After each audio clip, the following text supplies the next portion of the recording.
આના real life example છે. Okay. Ronald read કરીને એક ભાઈ હતો. એ હમણાં 2014માં એક્સપાયર થઈ ગયો. પણ એણે આખી જિંદગી શું કામ કર્યું છે કે ભાઈ જેનિટર હતો અને ગેસ સ્ટેશનમાં કામ કરતો હતો વર્મોન્ટમાં, બરોબર. અને ફ્રુગલ હેબિટ હતી, બહુ એવા ખોટા ખર્ચા નહોતો કરતો. હાઈ ડિવિડન્ડ સ્ટોકમાં મૂકી રાખતો હતો કે બધા જુદા જુદા ટાઈપના સ્ટોક્સ બાય કરતો હતો. એ જ્યારે એની ડેથ થઈ ત્યારે $8 million મૂકી ગયો લોકલ લાઇબ્રેરી અને હોસ્પિટલ માટે. હવે એની લેગેસી મૂકી ગયો, રાઈટ, કે ભાઈ 8 મિલિયન. આમાંથી બે વસ્તુ શીખવાની તમારે, કે એક કે આટલા બધા મૂકી ગયો તો એને કદાચ લાઈફ થોડી ઘણી એન્જોય નહીં કરી હોય, રાઈટ.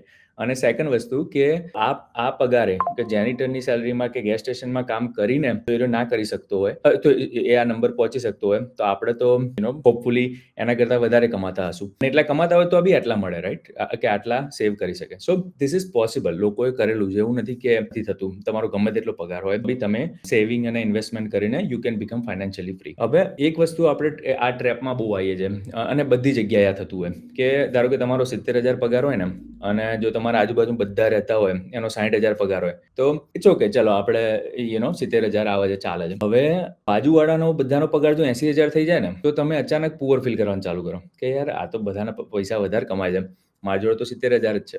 તમારે તો કશું ચેન્જ નહીં થયું, આ નંબર તો સેમ જ છે, રાઈટ. પણ તમે બીજા જોડે કમ્પેર કરો ને એટલે પછી એ પતી ગયું. એ તમે પછી કોન્શિયસ નથી રહ્યા કે ભાઈ ઓકે મારે આટલા આવે છે, મારો ખર્ચો આટલો છે અને મારે આવી રીતે ઇન્વેસ્ટ કરવાનું છે. એક નાની સ્ટોરી કહું તમને. એક ભાઈ હતો, નહીં રેગ્યુલર નોર્મલ જોબ કરતો હતો, 100K લઈને આવતો હતો. એની બાજુમાં એક લોયર રહેતો હતો. લોયરની સેલરી 250K હતી. તો એને દર વખતે એવું થતું કે સાલું હું લોયર કરતા તો ગરીબ છું.